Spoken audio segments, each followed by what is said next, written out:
আমরা সহজভাবে ড্রয়িং শেখাই। আসুন আমরা শিখি ড্রাগন ফল কিভাবে আঁকা হয়। একটি গোল বৃত্ত দিয়ে নিচে দেখুন কিছুটা ক্রস করে এভাবে আমরা দাগ দিব। এই দাগের ওপর আরও একটি দেখুন এই শেপ। আবার দেখুন একই রকম করে এই দাগটা গোল বৃত্তটি ফলো করে আমরা দাগ টানছি। এই যে এইভাবে দাগ দিচ্ছি পাতার মতো করে। কিছুটা ভাঁজ করে উপর দিকে যাবে আবার নিচের দিকে আসবে। এই যে দেখুন খুব ইজিলি ইচ্ছামতো আপনারা আঁকবেন। তবে এগুলো বড়, বড় করে করার চেষ্টা করবেন। আঁকছি আমরা ড্রাগন ফল। ড্রাগন ফল আঁকা অনেক সহজ। অনেকেই দেখে কঠিন মনে করতে পারে। এভাবে ধাপে, ধাপে আমাদের উপর দিকে যেতে হবে। তবে বৃত্ত দিয়ে যদি আঁকেন তাহলে আপনার জন্য অনেক সুবিধা হবে বা সহজ হবে। উপরের এটা আমরা একটু বড় বা লম্বা করব।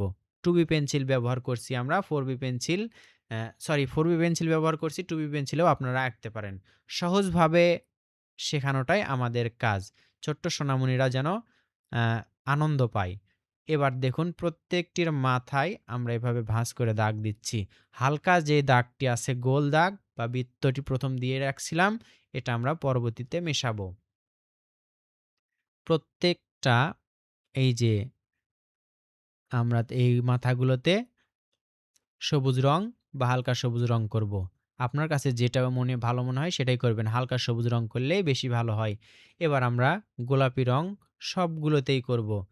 রংগুলো করা খুব ইজি। মাত্র ২ টি রং আমরা নিলাম। একটা হচ্ছে সবুজ রং, আরেকটা হচ্ছে গোলাপি রং।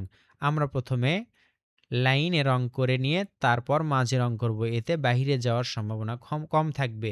বন্ধুরা, একটি পারফেক্ট ড্রাগন ফল আঁকতে এই ভিডিওটি দেখুন। কেউ আঁকা শিখতে চাইলে এই ভিডিওটি তাদের কাছে শেয়ার করে দিন। আশা করছি এই ভিডিওটি দেখে সবাই সহজভাবে আঁকতে পারবে এবং আঁকার কৌশলটিও শিখতে পারবে। আপনি যাকে শেখাতে চান তাদেরকে এই ভিডিওটি শেয়ার করুন। এবার মার্কার পেন বা সাইন পেন দিয়ে এভাবে যদি হাইলাইট করেন কালো দাগে তাহলে কিন্তু আরও সুন্দর হবে এবং পারফেক্ট লাগবে ড্রাগন ফলটি। কেমন লাগলো কমেন্ট করে জানাবেন। ভালো লাগলে লাইক করবেন, শেয়ার করবেন অন্যদের মাঝেও।